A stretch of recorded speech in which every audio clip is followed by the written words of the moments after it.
e cheguei lá primeiro. Sabe por que eu estou aqui? Porque Deus me garante a vitória. A luta não começou agora, não. A luta começou lá dentro. Mas vira para tua irmã e diga: eu venci.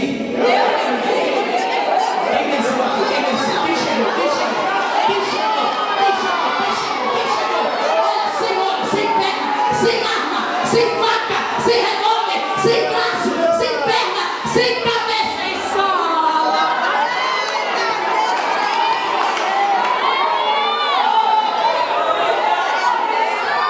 Eu creio que a Trindade Santa assim vai, é você, vai.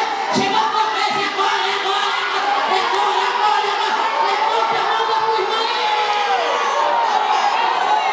Jesus veio, que ninguém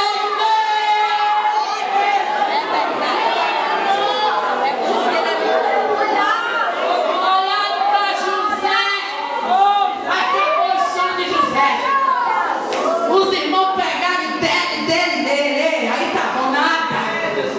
É assim mesmo. Viram José abandonado pelos irmãos. É assim mesmo. Mas o Senhor viu o governador. O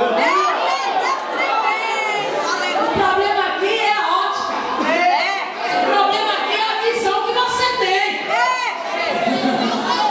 Se você tem visão de pique só anda olhando para baixo, problema seu. Eu já estou com a visão de águia, estou lá em cima.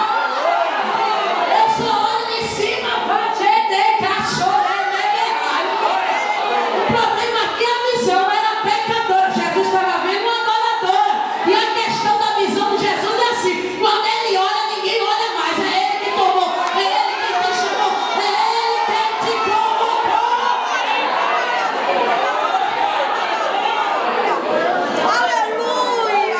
Se ela fosse dar ouvido aos comentários, Eita Jesus. Eita Deus tremendo. com muito respeito aos varões, mas quem mulher faz tudo sozinha faz. É verdade. Faz tudo sozinha. Você viu a Canané? Doida. Doida. Fez tudo sozinha no meio da rua.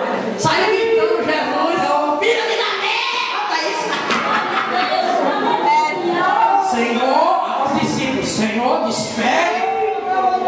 Está fazendo a gente passar vergonha.